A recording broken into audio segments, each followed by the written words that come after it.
인사드리겠습니다. 안녕하세요.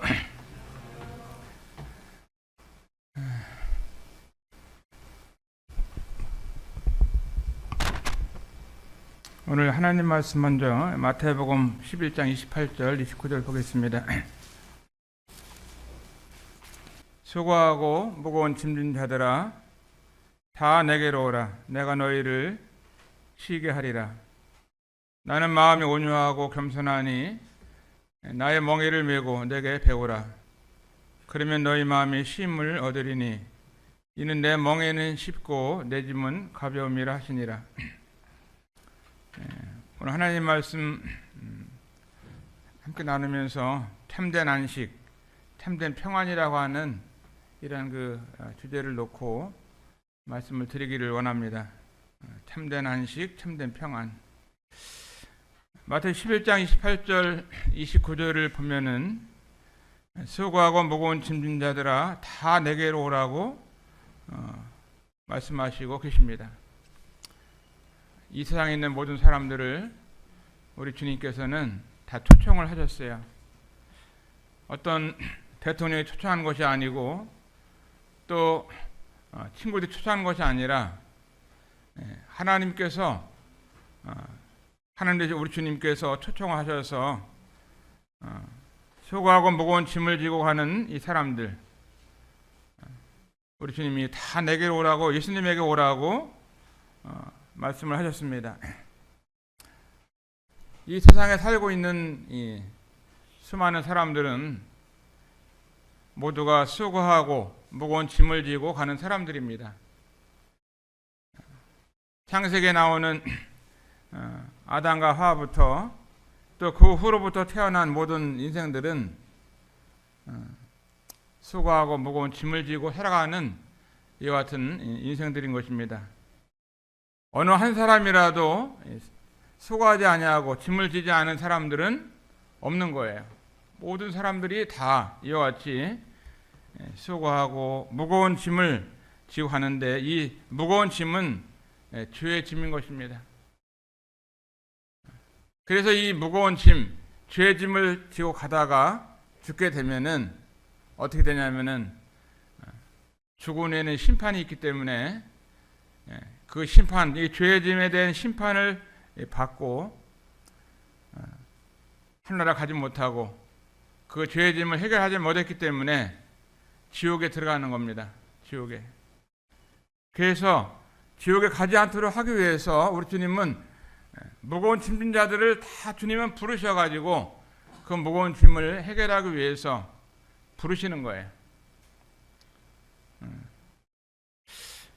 아까 동탄교회 사회자님께서 동탄교회 얘기를 했지만 그곳에 보면은 어떤 노인들은 5시부터 동탄교회 오시는 분들이 있어요. 천안에서도 오고 광명에서도 오고 또 평택에서도 오고 또 서울에서도 오고 여러 지역에서 안산에서 가는 분들도 계시더라고요. 안산에서도 여러 명 가는데 한 5, 60명이 토요일 아침마다 동탄교회 와서 복음을 듣게 되는데 무거운 짐을 다 지고 가시는 분들이죠. 교회 생활은 하지만 종교 생활을 하지만 그 죄 문제를 해결하지 못하고 자기가 어떻게 하면 이 죄 문제를 해결할 수 있나 하면서 자기 노력과 자기 열심을 가지고 하는 분들이 많이 계십니다. 일반 교회를 다니시는 분들을 만나서 예수님 믿냐고 그러면은 믿는다고 얘기하잖아요. 믿는다. 그러면은 구원 받았냐 그러면은 어떻게 구원 받은 거 사람이 아느냐고 또 얘기를 하고 하늘나라 갈 수 있냐고 이렇게 물어보면은 갈 수 있다고 얘기하는 사람이 있는 것이 아니라 죽어봐야지 알지 어떻게 죽지도 않는데 하늘나라 가는지 안 가는지를 아냐고 이렇게 얘기를 하는 분들이 일반적으로 그렇게 얘기를 합니다. 이런 분들은 다 구원받지 못한 사람들이죠. 구원받은 사람들은 구원받은 것을 알고 또 하늘나라 갈 수 있는 분들은 하늘나라 가는 것을 아는 것입니다.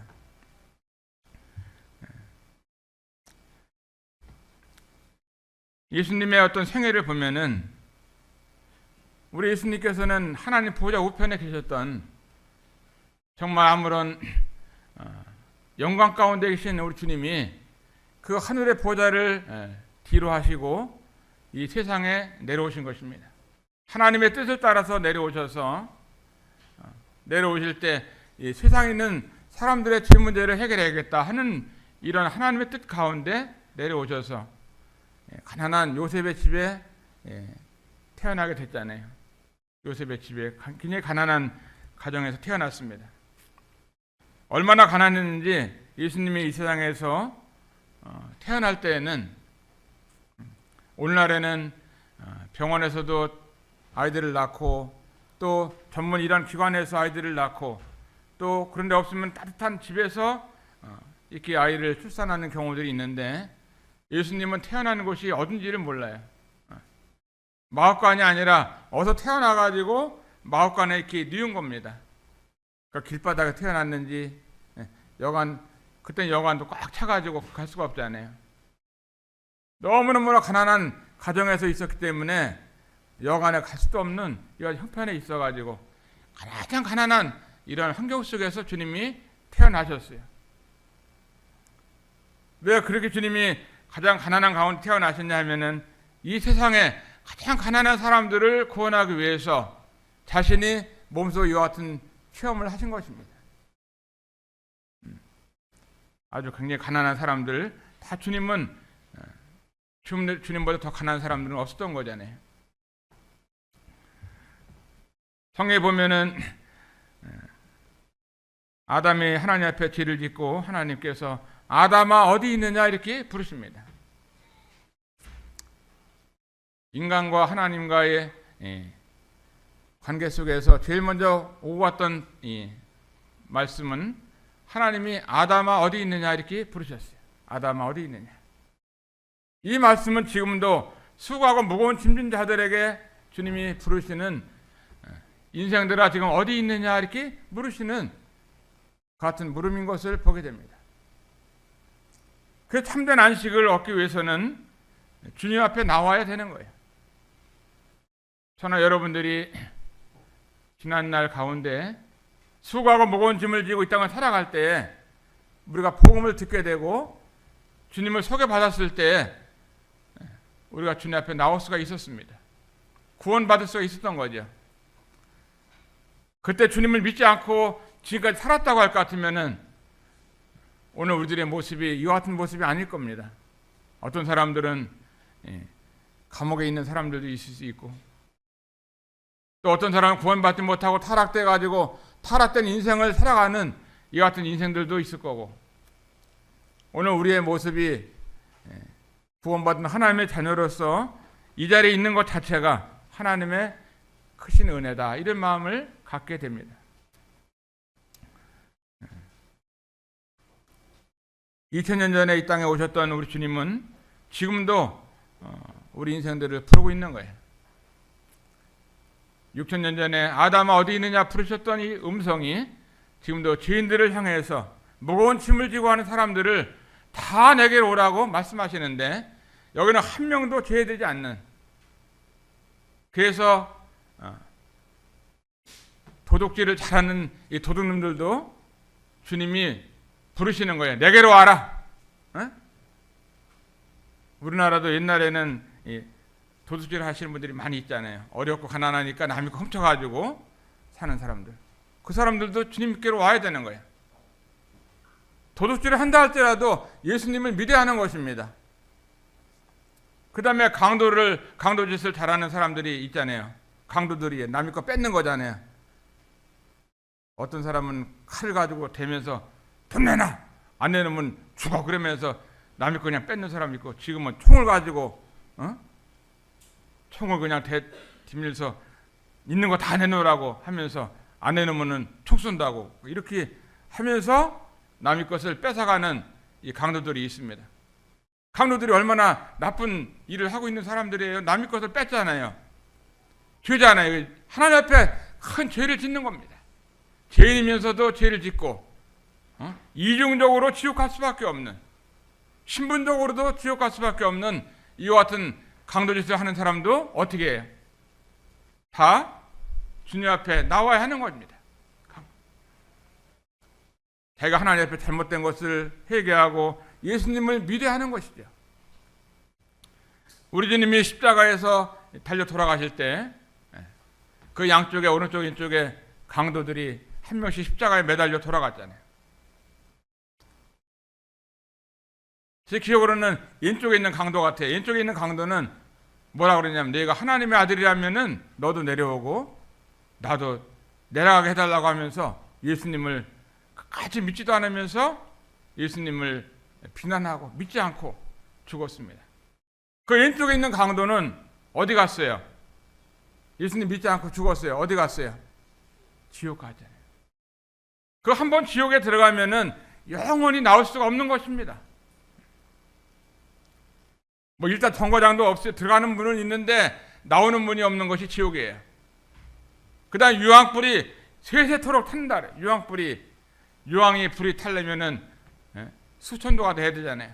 유황이 불 붙으면요 꺼지도 않는 거예요. 그곳에서 영원히 유황불못에서 살게 되는데 이를 갈며 바짝바짝 뛰면서 너무 뜨겁다고 아우성 치면서 사는데 하루 이틀이 아니에요. 영원을 지옥에서 보내는 것입니다. 그래서 예수님에게 나와야 되는 거예요. 죄인인 것을 깨닫고 내가 도둑질을 하고 강도짓을 하고 예수님 믿지 아니하고 또 간음을 행하고 또 수많은 싸우기도 하고 하면서 수많은 죄를 진 모든 사람들이 주님 앞에 나와서 구원을 받아야 하는 것이 이게 참된 안식을 얻는 것입니다. 우리나라도 보면은 교도소가 많이 있어요. 교도소에 누가 가냐면 죄진 사람들이 갑니다. 죄진 사람들이. 서대문 교도소, 영등포 교도소, 안양 교도소, 저쪽에 그 전주 교도소, 안산에도 여기 보면은 조암에 있는데도 발안에 교도소도 있고 교도소가 많이 있어요. 그런데 이곳에 간 모든 사람들이 다 죄인인데 죄인이냐고 그러면 이제 교도소 온 사람들은 그래도 내가 죄를 졌다고 이렇게 하는 사람들이 있어요. 교도소에 있으니까. 그 사람들도 다 주님 앞에 나와야 하는 것입니다. 주님 앞에 나오지 않으면은 죽을 때까지 참된 안식이 없는 거예요. 수많은 사람들을 죽였던 이런 사람들, 살인자들도 보면은 예수님 믿는 사람의 간증을 들으면 정말 예수님이 얼마나 고마운지 제가 살아오면서 많은 사람을 죽였는데 예수님을 믿었다고 하는 그 해방감 때문에 주님을 기쁨으로 섬기는 사람들도 있습니다. 대한민국 칼기범을 폭파했던 이 칼기 폭파범도 예수님을 믿는 이와 같은 것을 보았어요.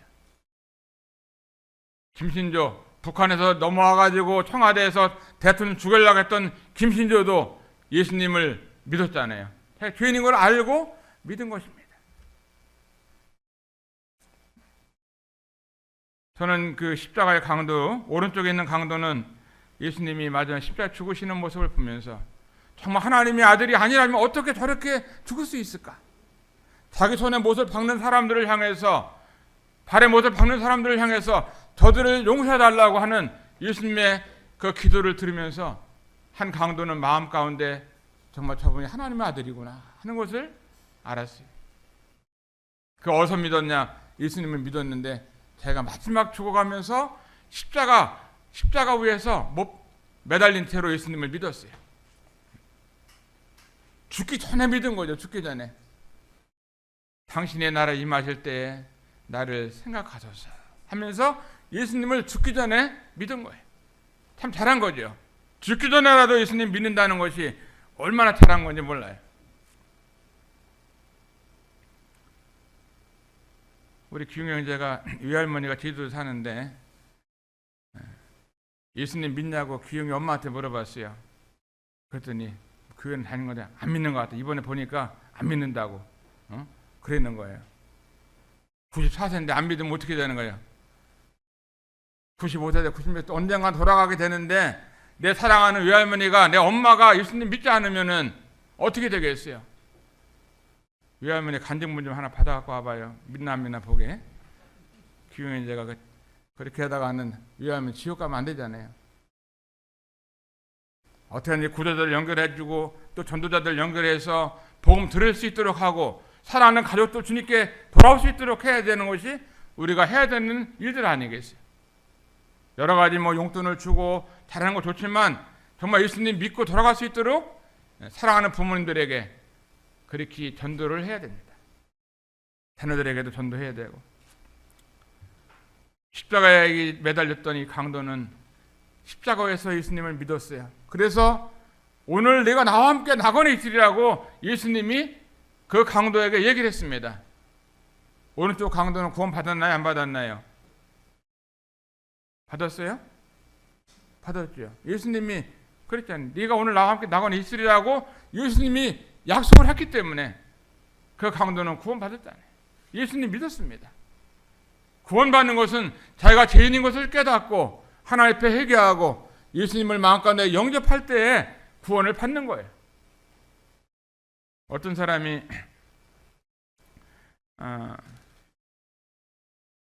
이제 집에서 있는데 바깥에서 노크를 합니다. 누구세요? 네, 저는 도둑놈입니다. 이러는 거예요.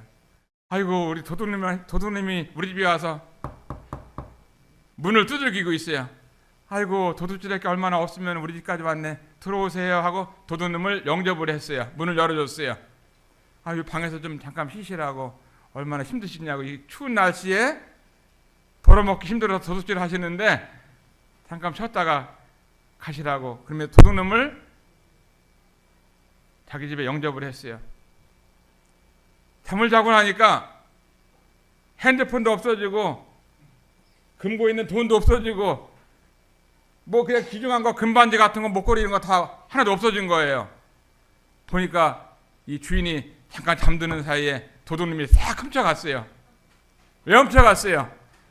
도둑놈을 영접했기 때문에 도둑놈이 다 가져가는 거예요.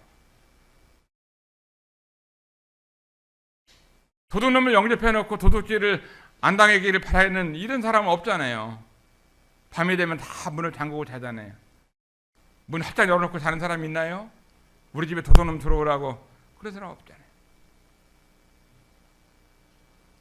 우리 주님이 우리들의 그 가정 가운데 우리들 마음 가운데 오셔서 문을 두드리고 있습니다. 주님이 누구세요?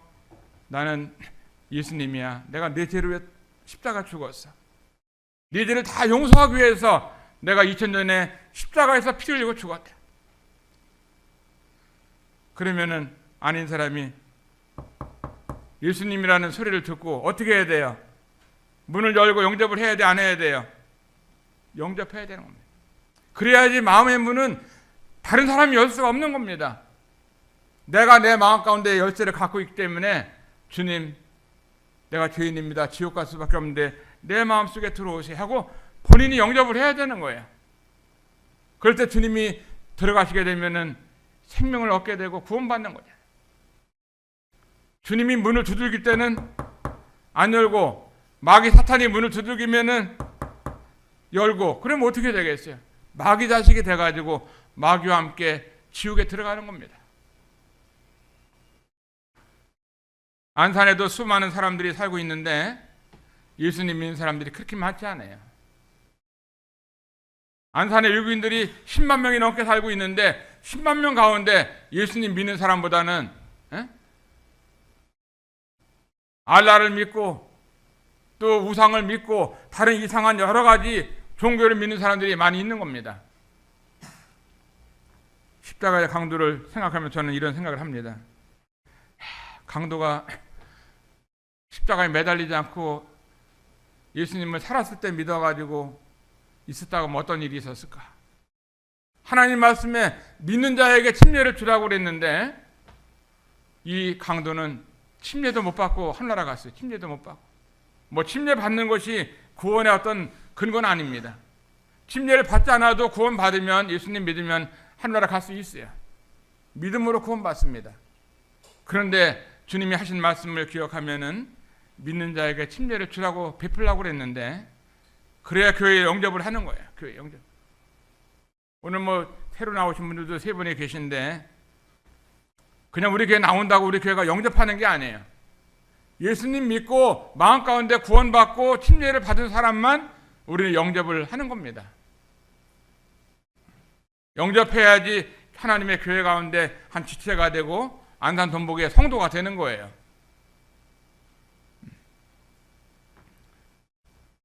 얼마나 안타깝게 자기를 위해서 그 십자가에서 죽어가면서까지 구원하신 그 주님이 첫 번째로 부탁하는 건 뭐냐? 물속에 들어가서 침례를 받아라, 이렇게 말씀하는데 그 강도는 침례를 못 받고 가는 것이 딱 마음에 걸리더라고. 제 마음속에. 여기 아직까지 예수님 믿는데 침례 받지 못하신 분들 계신가요? 나이가 어리든 많든 남자든 여자든 한국 사람이든 외국 사람이든 간에 구원받으면 첫 번째로 하나님 말씀에 순종해야 되는 것은 침례를 받는 거예요. 침례. 교회는 침례를 베풀고,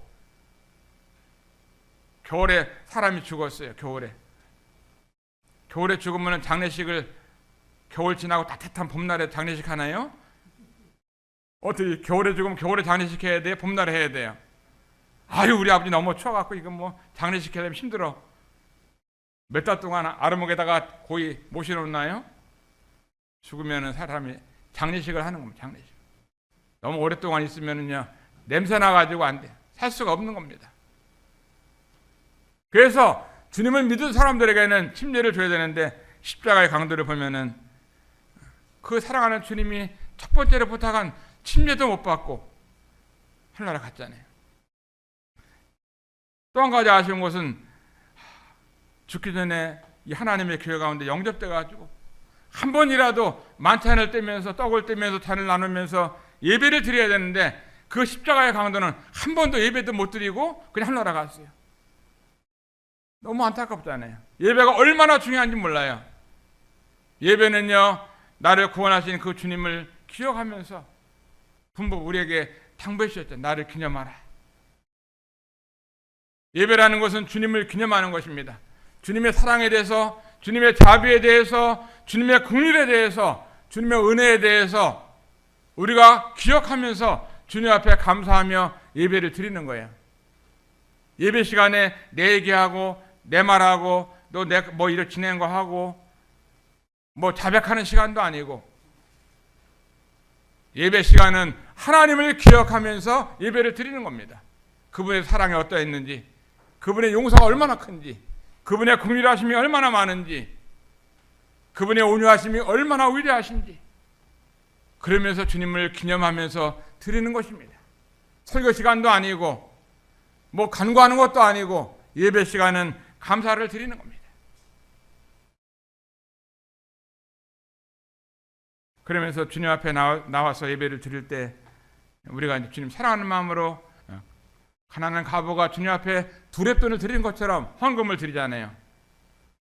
헌금도 예배의 하나의 일부가 되는 거예요. 예배라는 것은 다 드리는 겁니다. 마음을 드리고 또 감사하고 또 헌물도 드리고 이렇게 하는 거예요. 근데 이 십자가에서 죽었던 강도는 구원받았지만, 하늘나라 갔지만 한 번도 주님 앞에 감사 헌금을 한 번 드린 적이 없이 그냥 하늘나라 간 거예요. 그 상급이 있겠어요, 없겠어요? 한 번도 교회도 안 나가고 침례도 안 받고 헌금도 한 번 안 해보고 교제도 안 해보고 이렇게 주님 앞에 간 이 강도를 보면 너무나 안타깝더라고요. 어떻게 죽어도 그렇게 마지막 죽기 전에 그냥 하늘나라 가는 거 티켓만 딱 얻어갖고 갔는지. 어떤 사람들 그래요. 예수님 믿으세요. 그러면 지금 놀아야지. 지금 뭐 예수님 믿으면은 일요일날 맨날 교회 가서 앉아 있어야 되고 지금 막 놀러 가야 되는데 어디 지금 예수님 믿으면 담배도 못 피고 술도 못 먹고 또 노래방도 가 노래도 해야 되는데 내 교회 다니면서 노래방 다니고 하기 싫어. 죽기 전날 바로 죽기 전에 내가 예수님 믿는다고 이런 사람이 있어요. 근데 죽는 날이 언젠지를 알아요. 자다가 심장마비로 하면 그냥 죽는 건데.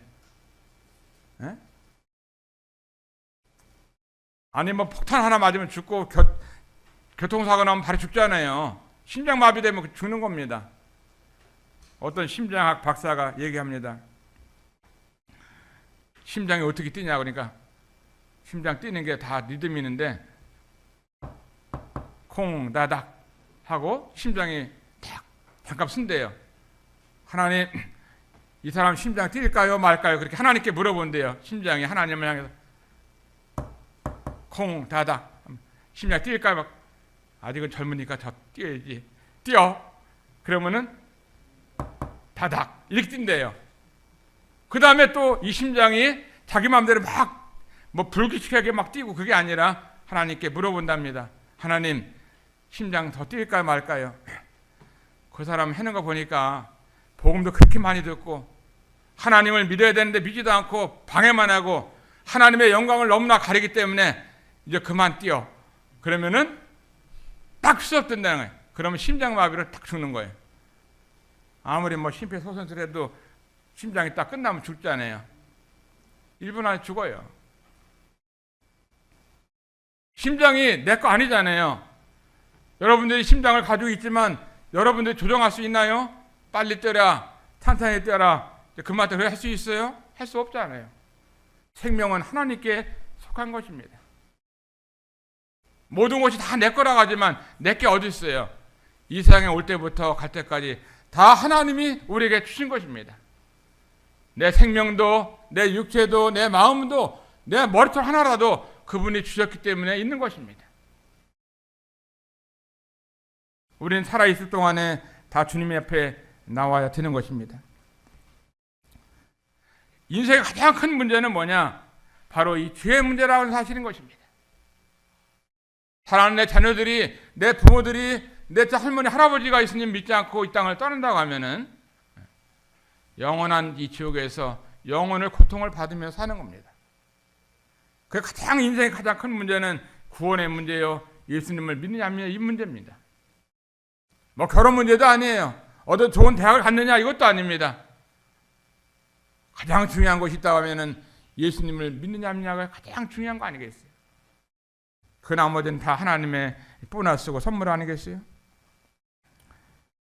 로마서 3장 23절에 보면은 모든 사람이 죄를 범하였음에 하나님의 영광에 이르지 못하더니 모든 사람이 다 죄를 범했다고 하는 것입니다. 죄를 짓지 아니한 사람은 이 지구상에 한 사람도 없는 거예요. 아담으로부터 물려받은 모든 사람은 다 죄인인 것입니다. 그래서 성경에 보면은 모든 사람이 죄를 범했다고 말씀하고 있습니다. 죄를 지어서가 죄인이 아니라 죄인이기 때문에 죄를 짓는 거예요. 죄인이기 때문에 죄를 지면 이제 심판이 있는데 히브리서 9장 27절에 보면은 한 번 죽는 것은 사람에게 정하신 것이요. 한 번 죽는 것은 사람에게 정하신 것이요. 그 후에는 심판이 있으리니. 죽음으로 끝나는 것이 아니에요. 어떤 사람들은 그러잖아요. 죽으면 끝나는 거지. 뭐 죽은 다음에 지옥이 어디 있고 하늘나라가 어디 있냐고. 죽으면 끝나는 거라고 그럽니다. 저 중국에 있는 분들, 많은 분들이 중국은 공산주의인데 공산주의는 뭐냐? 믿는 게 죽으면 끝나는 거예요. 맞나요? 저 그러잖아. 고개를 봐서 이게 중국 사람인데 죽으면 끝난다네. 끝나긴 하나님 말씀에 보면은 죽은 다음에 심판이 있다고 말씀하고 있습니다. 이래서 예수님을 믿어야 하는 겁니다. 공산당 말이 맞아요? 예수님의 말씀이 맞아요? 예수님 말씀이 맞는 겁니다.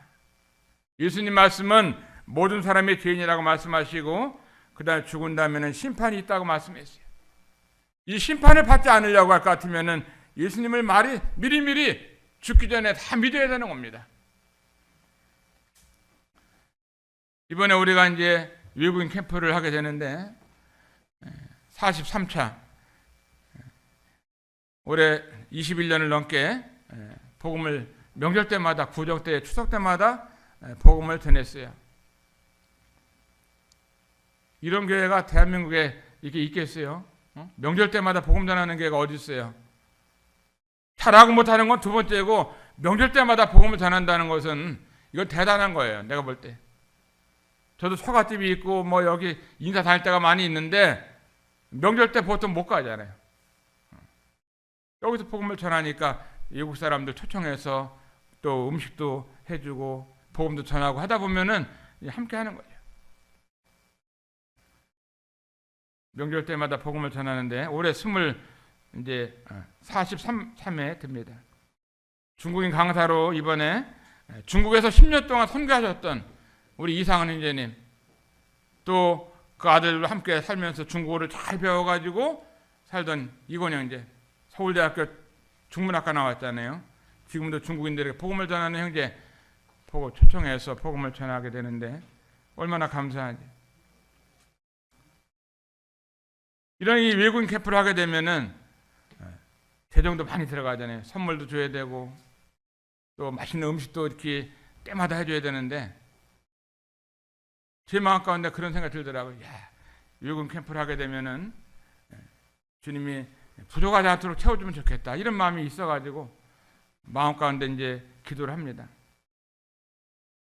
어제도 안양 중복에 박종재님을 만났는데 아유 올해도 43세 명절 때 외국인 캠프를 하시네요. 이번에도 닭도리탕 100인분 해서 가져가겠습니다. 그러더라고요. 먼저 얘기를 하니까 얼마나 감사한지 몰라요. 그 외국인들에게 복음을 전하기 위해서 닭도리탕 100인분을 딱 해서 주일날 가져온대요. 안양 중복에서 박수 한번 칩시다. 교회가 이렇게 사랑이 있어야 되잖아요. 닭도리탕도 해갖고 오고 족발도 해서 오고 뭐 과일도 좀 귤도 한 짝이라도 갖다 주고 그러면 좋은데 귤을 한 짝씩 잘 안 들어오는 것 같아요.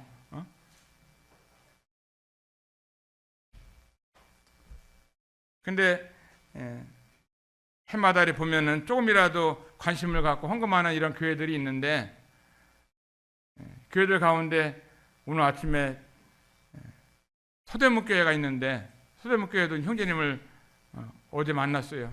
어제 만났는데 우리 교회가 외국인교회 캠프하면은 서대문교회가 항상 이렇게 늘 헌금해 주는데 감사한데 잊지 말고선 헌금도 해주고 그러면 얼마나 좋냐. 그러니까 알았어요 그러더라고요. 그럼 오늘 아침에 50만 원 해준 거야. 50만 원 딱 안산 돈복에 통장으로 들어왔더라고요. 이 교회가 좀 이게 스마트하게 센스 있게 팍팍 이렇게 움직여야 되는데 다 끝날 때까지도 헌금 하나도 안 하는 교회들이 있어요. 그 협력을 서로 해줘야 되잖아요. 어떤 교회가 어려움을 당하면은 도와주고 또 캠프를 하게 되면 도와주고 이게 잘하는 거예요. 이게 주님의 마음이고 주님 나라 가면 상 받고 얼마나 좋아요. 기분 좋으니까 소화도 잘 되고. 거기에 명절 때 캠프를 해나 안 해나 뭐 우리 교회가 하는 게 아니니까 하면서 관심 없는 것이 아니라 우리 성도님들 자체도 관심을 갖고 우리가 협력을 해야 되는 겁니다. 우리들도. 우리들이 안 하면 누가 하겠어요. 우리들도 협력하고 또 다른 교회에서 협력하고 해서 주님의 일을 복음을 전하는 것입니다.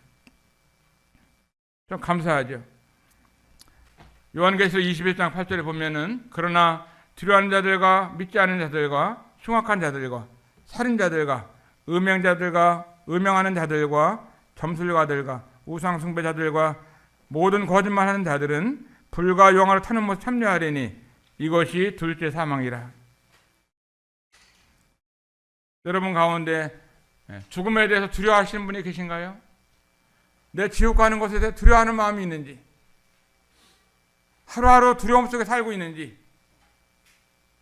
믿지 않는 자들, 예수님 믿지 않는 사람들, 흉악한 사람들, 살인자들,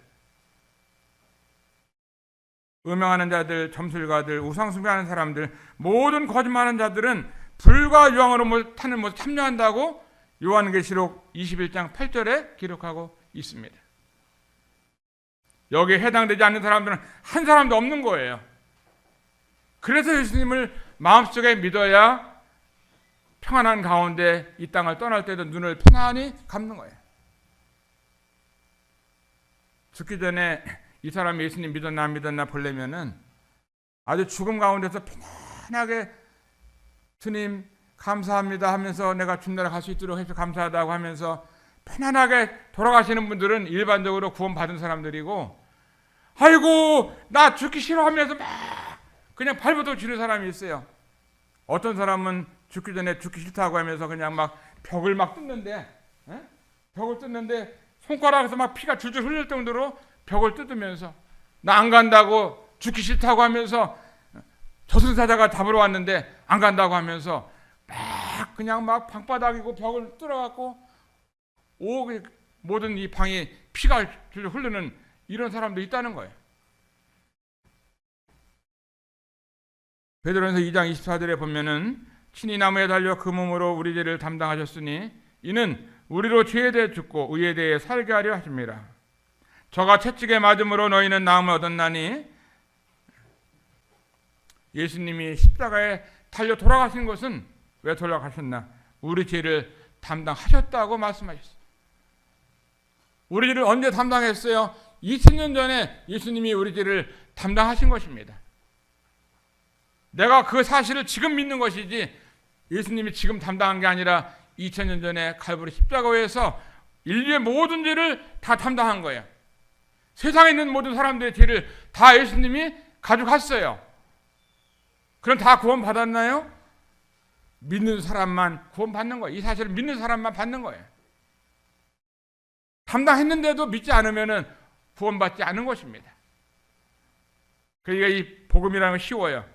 예수님이 다 담당했다 그러면은 아 그래요? 하고 감사합니다 하고 믿어야 되는데 내 죄를 내가 해야지 하면서 믿지 않는 사람도 있고 예수님이 무슨 내 죄를 가져갔다고 그러냐고 하면서 믿지 않는 사람도 있고 예수님을 마음에 믿어야 구원을 받는 것입니다. 요한복음 1장 12절 보면은 영접하는 자 곧 그 이름을 믿는 자들에게는 하나님의 자녀가 되는 권세를 주셨으니 이는 혈통으로나 육종으로나 사람의 뜻으로 나지 아니하고 오직 하나님께로서 난 자들이니라. 예수님을 마음속에 받아들이는 사람, 내 죄를 위해서 내가 받아야 될 죄의 형벌을 예수님이 대신 받아주는 것에 대해서 감사함으로 영접할 때 주님을 믿게 될 때 하나님의 자녀가 되는 권세를 주셨다는 거예요. 여기 계신 우리 성도님들이 하나님의 아들이요 하나님의 딸입니다. 얼마나 감사해요. 한번 따라서 나는 하나님의 아들이요 나는 하나님의 딸이다. 얼마나 좋아요. 하나님의 아들이고 하나님의 딸, 이것보다 더 귀한 의지가 있겠어요? 이런 권세가 있겠습니까? 대통령의 아들, 딸도 권세가 있는데 하나님의 아들이고 하나님의 딸이라는 것은 대단한 거 아니겠어요? 너무나 놀라운 신분을 우리에게 주신 겁니다. 하나님의 아들이고 하나님의 딸인 겁니다. 얼마나 놀라운 이 말씀인지 몰라요. 사도행전 20장 21절에 보면은 유대인과 헬라인들에게 하나님께 대한 회개와 우리 주 예수 그리스도에 대한 믿음을 증거한 것이라. 사도들이 복음을 전할 때 하나님께 대한 회개, 하나님 내가 하나님 앞에 하늘 앞에 죄를 지었습니다. 하나님 내 잘못했습니다 하고 하나님께 회개를 하는 회개를. 복음을 이제 들은 사람이 먼저 하나님 앞에 내가 잘못했습니다. 저는 마귀의 자식이었습니다. 하나님을 지금까지 믿지 않았습니다. 하나님께서 비를 주시고 햇빛을 주시고 예수님을 보내주셨는데 그분을 믿지 않고 살았습니다 하고 지금까지 잘못 살았습니다 하고 하나님께 대한 회개를 우리가 하는 것입니다. 그리고 어떻게 돼요? 예수 그리스도에 대한 믿음을 우리가 가지게 되는 것입니다. 두 가지. 예수님 믿기 전에 하나님께 대한 회개, 두 번째 예수 그리스도에 대한 믿음, 이것이 복음의 핵심이 되는 것입니다.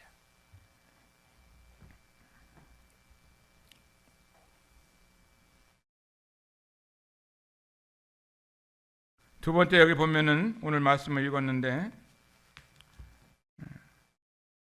나는 마음이 온유하고 겸손하니 나의 멍에를 메고 내게 배우라. 그러면 너희 마음이 쉼을 얻으리니. 두 번째 주님 앞에 가야 되는 이유가 있습니다. 예수님 믿은 사람은 두 번째 가야 돼요. 한 번만 믿고 한 번만 주님께 오면 되는 게 아니라 두 번째 가야 되는 것은 여기 나오는 이 말씀처럼 나는 예수님은 마음이 온유하고 겸손하니 나의 멍에를 메고 내게 배우라. 그러면 너희 마음이 쉼을 얻으리니. 이게 참된 평안이에요. 예수님 믿은 사람은 예수님 믿는 것으로 끝난 게 아니라 예수님을 닮아가는 거예요. 예수님을 배우는 것입니다. 예수님 어떤 분이신가를 보면서 여기 나오는 말씀처럼 나는 마음이 온유하고 겸손하다. 온유라고 하는 것은 뭐예요? 내가 힘이 있는데 그 힘을 쓰지 않는 거예요. 내가 저 사람하고 어떤 사람하고 이제 다툼이 일어났어요. 그러면 그 사람이 나보다 기운도 없는 사람이 나한테 막 달려 들어가고 막 싸우려고 그래요. 욕을 하고 막 돌을 집어 던지고 나한테 막 대들고 그래요.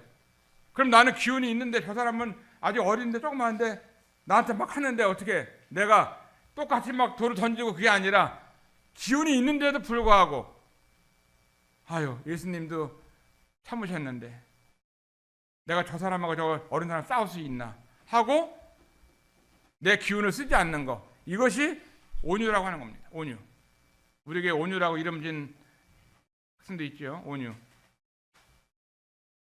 부드러운 것이고 또 내 힘을 쓰지 않는 것이고 온유한 마음, 주님의 마음이 온유한 마음이 있는 것입니다.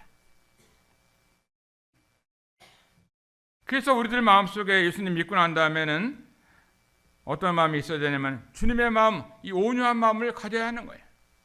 부부간에도 가져야 되고 부자지간에도 가져야 되고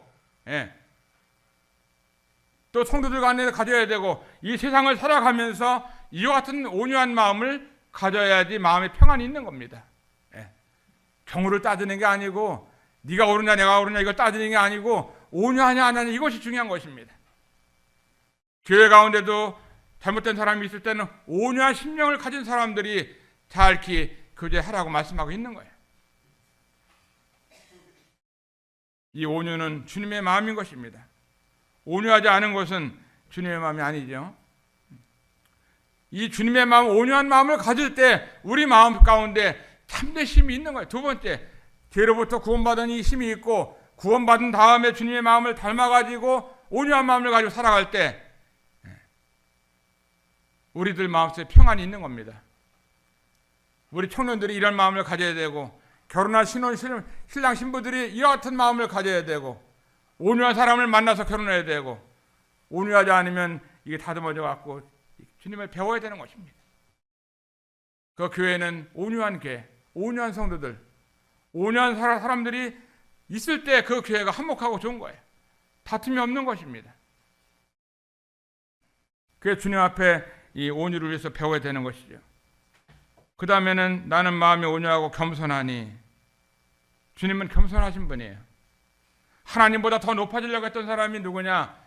영계가 있는 마귀 사탄이잖아요. 사탄. 하나님보다 더 높은 곳에 자정하리라, 더 올라가리라 하면서 한두 끝도 없이 교만했던 것이 마귀인데 마귀가 쫓겨났잖아요. 쫓겨나가지고 이 마귀가 지금 사람들 마음속에 여기저기 들어가서 있어갖고 마귀들이 사람들 마음속에 있는 겁니다. 그래서 세상이 혼란한 것이고 교회가 혼란한 것이고 가정이 혼란한 거예요. 교만한 마음이 마음속에 있을 때 문제가 있는 것입니다. 교만이라는 것은 뭐예요? 나보다 남을 더 귀하게 봐야 되는데 내가 최고야, 내가 많이 배웠지, 내가 신앙이 오래됐잖아 하면서 자꾸만 나를 자꾸만 하게 되면은 교만한 마음이 드는 것입니다. 많이 배울수록 주님을 섬길수록 겸손하게, 곡식이 보면은 알맹이가 많이 달렸으면은 어떻게 돼요? 곡식이 고개를 숙이잖아요. 근데 알맹이 하나도 안 들고 있으면은 그냥 뭐 빼죽이게 딱 쓰잖아요. 알맹이 하나도 없는 것들은 벼 같은 것도 보면은 바짝, 쭉쭉이들은 바짝바짝 쓴다고. 근데 벼가 곡식 꽉 들으면 막 알을 100개, 200개씩 달려있으면 수수나 벼라든가 이런 콩 같은 것도 다 고개를 숙여가지고 있는 겁니다. 이 겸손이 얼마나 중요한지 몰라요. 그래야지 가정이 화목하고 교회가 평안하고 나라가 평안한 것입니다. 겸손은요 주님의 마음이에요. 영어로 나를 표현할 때 뭐냐면 나는 아이 딱 여기서 이게 나 아이 이게 딱 일대 하나잖아요, 그죠? 이것은 뭐 나라는 것은 항상 교만이 들어 있는 겁니다. 나는. 근데 내가 주님의 마음, 겸손한 마음을 가지려면은 그리스도를 보면은 영어로 다 이렇게 씨가 돼, 딱 씨. 이렇게. 자, 한번 따라해요. 씨. 이렇게 한번 해보겠습니다. 씨. 그러면 이 바짝 쓴 것이 이렇게 다 씨가 되려면은 어떻게 두들겨 맞아야 되는 거예요. 그래서 막 쇳덩어리 같으면 막 불에 구워갖고 맞아서 이렇게 해야 씨가 되잖아요. 그리스도. 내가 있는 교회는, 나만 살아있는 교회는 다 문제가 있어. 그러나 주님의 마음을 가진 교회, 주님처럼 겸손한 마음, 이 그리스도의 마음 C, 겸손한 마음, 주님의 마음을 가진 사람들은 허리도 다 이거 인사를 하는 거예요. 만나면 인사를 이렇게 해야 되는데 뻣뻣하게 그냥 이게 딱 지나가면은 안 되는 겁니다. 만날 때마다 인사를 하고 인사하는 게 이게 구부러지는 거, 허리가 구부러져야지 C가 되는 거죠. 참 뻣뻣하면 이게 뭐 어떻게 되겠어요? 주님의 마음을 가져야만이 저나 여러분의 마음 가운데 평안이 있는 겁니다. 평안이. 경우를 따질 것이 아니고 주님의 마음을 겸손한 마음을 가져야 내 마음이 평안하고 내가 좋은 거예요. 부모님에게도 겸손하고 성도에게도 겸손하고 신랑한테 어떤 성도님이 아유 우리 신랑은 꼭 거지 같아. 그래 자기 신랑을 거지 같다고 맨날 그러고 아유 그렇게 생긴 것도 그렇고 뭐 거지처럼 맨날. 그럼 부인은 뭐가 되는 거예요? 거지 부인. 거지 부인. 자기 남편을 왕처럼 다 받들어 모셔. 아유 우리 남편은 왕 같습니다. 왕. 안녕하세요 왕님, 임금님. 자기 남편을 왕으로 모시면은 자기 부인은 뭐가 돼요? 왕비가 되는 거예요. 왕비. 아유 거지 같은 남편이랑 못 살겠다고 맨날 그러면은 자기도 거지 부인이 되는 거예요. 자식들은 뭐가 돼요? 거지 자식들. 식구들은 거지 식구들 다 이렇게 되는 겁니다. 그러나 주님의 마음을 가지면서 온유하고 겸손한 마음을 가지게 될 때 가정이 얼마나 행복한지, 내 마음까지 평안이 얼마나 있는지. 결혼해서 처음에 살게 될 때는 남자와 여자 결혼해서 살잖아요. 서로 다른 사람이 만나서 살게 되면은 의견도 안 맞고 생각도 안 맞고 모든 게 다 안 맞잖아요. 잠자는 것과 다 다르고 뭐 모든 게 다 다르다고. 거기서 어떻게 되냐면은 온유한 마음과 겸손한 마음을 가지고 서로 이해를 하고 살아야 돼요. 이해를. 내가 난 자식도 다 다르잖아요. 결혼해서 다른 사람 만나게 되면은 다 다른 겁니다. 하나부터 열까지 다 다른 거예요. 그걸 인정하고 살아야 되는 거예요. 우리 소영자매가 이제 결혼해서 살게 되면은 어떤 마음을 가지고 살아야 되느냐? 겸손한 마음, 온유한 마음을 가지고 살아야 대우 형제가 편한 거라고. 대우 형제가 편해야지 그 잘해주죠. 색깔 잘해주지. 서로 잘해줄 수 있는 거예요. 그러나 이 겸손한 마음과 온유한 마음이 준비되지 않은 사람들은 장가가면 안 되는 겁니다. 장가가면. 왜? 문제 있는 가족이 되는 거예요. 결혼하는 그날부터 문제가 생기는 겁니다. 민수기서 12장 3절에 보면 이 사람 모세는 온유함이 지면의 모든 사람보다 더하다. 고린도전서 13장 4절에 보면은 사랑은 온유하며 이렇게 말씀하고 있습니다. 디모데전서 6장 11절에 보면은 오직 너 하나님의 사람아 이것들을 피하고 오직 경건과 믿음과 사랑과 인내와 온유를 쫓으며. 온유를 쫓으라는 거예요. 하나님의 사람이라고 하면은 온유한 마음을 가지라고 하는 것입니다.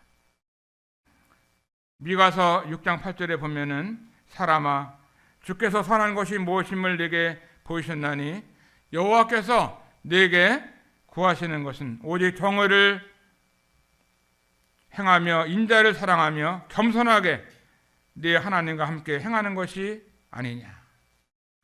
하나님과 함께 행할 때 겸손하게 행하라고 하는 것입니다. 빌립보서 2장 1절 보면은 주님의 겸손, 그리스도의 마음이 어땠어요? 정말 그는 하나님이시면서도 낮아지신 겸손하신 분이 우리 주님의 마음을 우리가 배우게 됩니다. 나는 마음이 온유하고 겸손하다고 그러잖아요. 오늘 세 가지 말씀을 드렸습니다. 복음에 대해서 하나 말씀드렸고, 두 번째는 내가 어떤 사람이 되어야 되느냐. 시간이 가면 갈수록 온유한 사람이 되어야 돼. 부드러워야 돼. 사람이 부드러워야지. 남을 보고 긍휼히 여기고 부드럽고 자상하고 섬길 수 있고 온유한 사람. 세 번째는 내가 그리스도가 되는 것처럼 겸손한 마음을 가져야 돼. 겸손한 마음. 그래야지 가정이 편안하고 내가 주님 안에서 안식을 누리고 평강을 누리게 되는 것입니다. 이것이 하루아침에 쉽게 되지는 않겠지만 주님께서 이와 같은 삶으로 우리 인도하시고 축복하셔가지고 참된 안식, 참된 평안 가운데 주님을 잘 섬겨나갈 수 있게 되기를 바랍니다. 감사합니다.